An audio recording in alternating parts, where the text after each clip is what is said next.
Okay, good morning, Sir Harry and friends. Today I'm going to present about behavioral economics.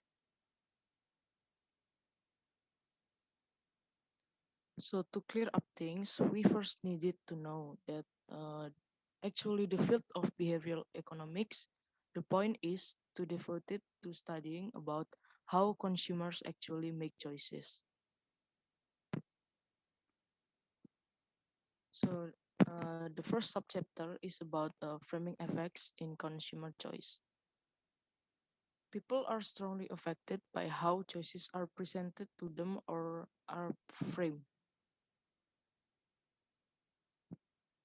In this subchapter, there are three theories. The first one is the disease dilemma.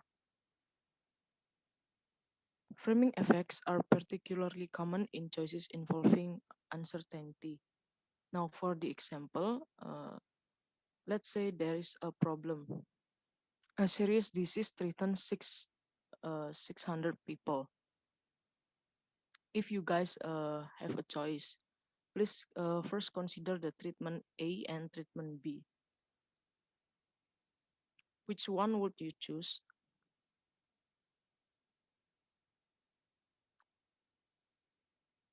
And now you guys can consider the treatment C and treatment B.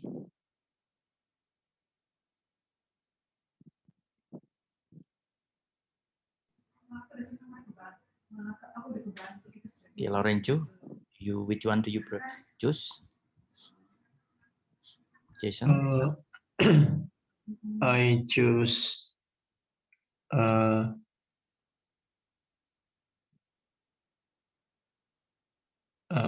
B. Why? Okay. Uh, actually, actually, B and D, I think have the same meaning. I, Then, why do you choose B? uh, but I choose B because it shown the things of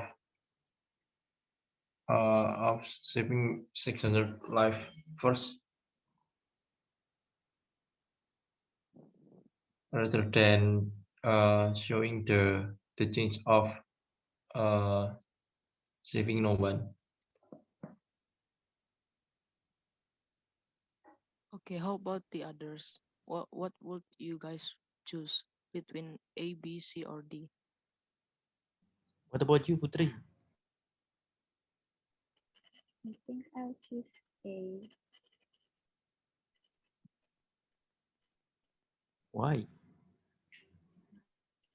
because it's more certain. Yes, Excuse me? because like it's more certain 200 like 200 people will. Yeah, okay, so let me continue. So, in the positive framing comparison, which describes how many people will live, most individuals will choose A over B. But in the negative framing comparison, most people choose D over C. Even though if you guys notice, the option A, B, C, and D are exactly the same.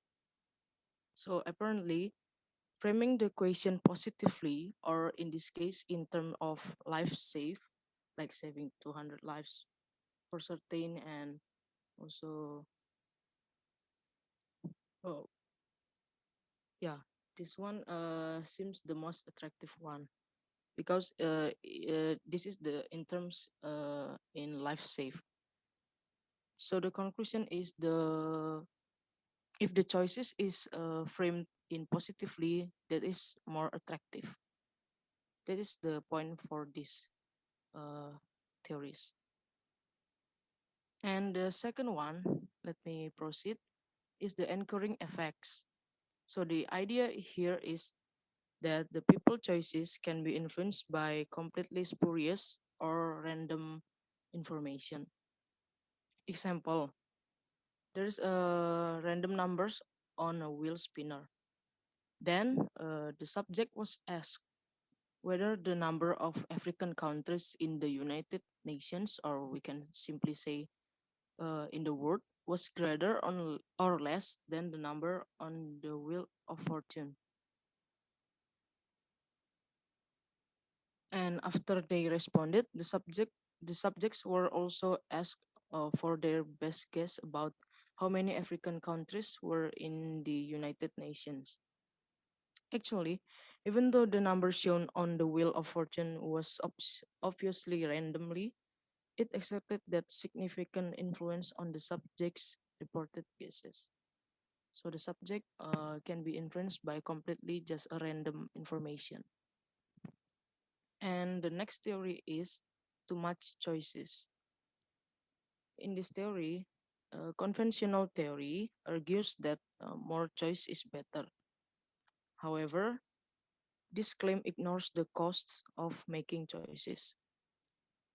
Let's take an example of in affluent countries or wealthier countries, consumers can easily become overwhelmed with choices, making it difficult for them to arrive at their decision. Now consider this. Sorry. Consider this example. In one experiment, the two marketing researchers set up sampling booths for jam in a supermarket. The first booth offered 24 flavors, and the second booth over only 6. Yes, there is more people stop it at the larger display, but substantially more people actually bought jam at the smaller display, like that. So more choice seemed to be attractive to shoppers, but the provision of choices in the larger display appeared to make it more difficult for the shoppers to reach their decision. Before we move, anyone ask this slide?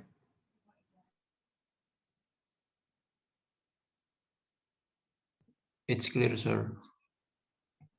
I have a question. What is spurious effect? Spurious information. Spurious information is random information, sir. So, like in this case, actually the subject is is completely don't know what is the exact number of African countries in the United Nations. So uh the experimenter make them choose the random number. So they can just believely say that, oh yeah, the number is the greater or less number of the wheel of fortune.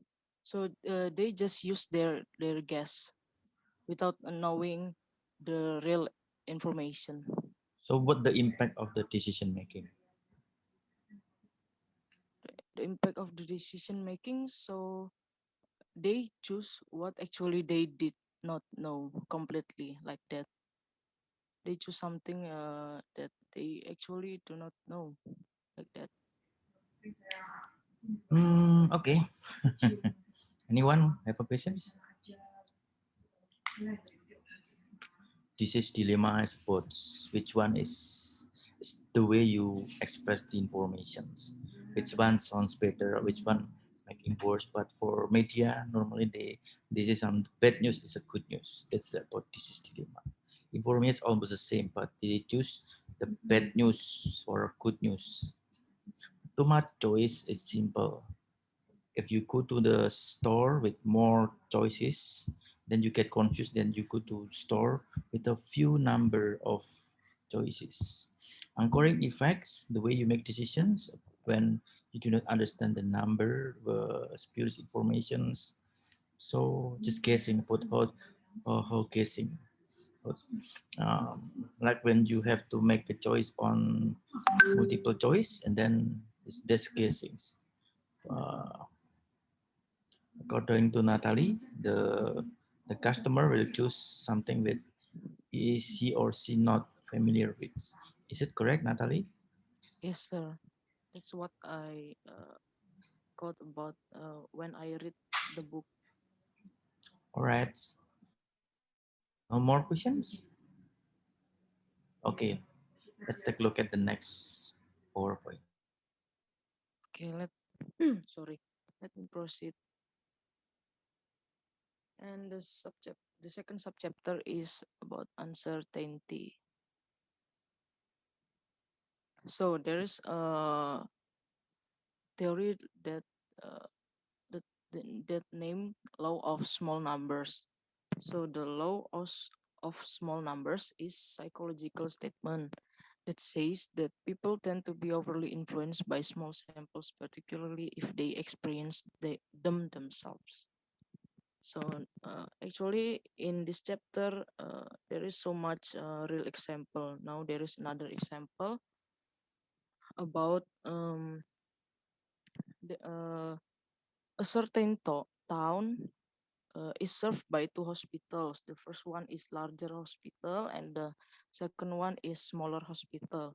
The larger, the sorry, the larger hospital uh, recorded that 45 babies are born each day. Meanwhile, the smaller hospital will record that 15 babies are born each day. And there's an information that 50% of all babies are boys, whether it is at larger or smaller hospital. Now, however, the exact percentage varies from day to day. Sometimes it may be higher than 50% and sometimes lower. Now, uh, for a period of 1 year, each hospital recorded the days on which more than 60% of the babies born were boys. Which hospital do you think recorded more such days? Is there anyone want to answer this? The larger hospital or the smaller hospital will record more days that uh, recorded 60% or above baby born are boys. Seasons, which ones do you prefer?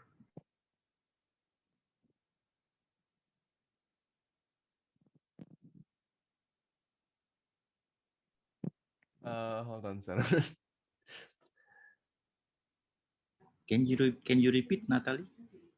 So Jason will understand. Oh, yeah, so the question is actually about which hospital do you think recorded more days that uh, the 60% or above babies born were boys, the larger hospital one or the smaller hospital in the period of 1 year? Larger. Okay, is there any answer? There is actually no wrong or right in here. You guys can completely just guess. Vinita Sari, I think Uh, the larger hospital. Okay, and the others? Me too. I agree with Vivin. Me too. Okay. Okay, I think you guys get my trap. So actually the correct answer is the small hospital. But in the survey result, they answered just 22% answer is correct. So if you guys confused, why would the smaller hospital will record more days compared to the larger hospital? So actually, suppose the smaller hospital recorded 2 births per day, and the larger hospital 100 births per day. Roughly 25% of the time, the smaller hospital would have 100% male births, while this would be very rare for the large hospital. So it means that the days that smaller hospital will record with 60% or more babies are boys is more possible than the larger hospital like that. So the conclusion is uh, people expect samples to look like the distribution from which they are drawn. Or saying this another way, people underestimate the actual magnitude of the fluctuations in sample like that. So if you guys think, oh, the larger hospital will produce or will born more babies, so maybe there will be more boys in the larger hospital. But actually, there is fluctuations in the sample, like in the small. What I said before, it could happen that two births in the smaller hospital, uh, it equals to 100% boys. And if you compare to the larger hospital that give 100 births per day, there is more or less possible to larger hospital to have 100% of babies are boys like that. Do you guys can get my point? So to make it simple, it is correct to say that the larger the sample, the lower the percentage. Uh, it can be said that the larger the sample, uh, not the larger the sample. Actually, uh we should consider the fluctuations in the sample like that. Oh, okay. May So, I? so the answer is Natalie, smaller or the larger hospital or same? The correct answer is the smaller hospital will record more days, sir. Why? Actually, I have explained it before, but okay. Okay. Because if we compare, the smaller hospital may give births of two babies, and the larger hospital will uh, give births about uh, 100 babies.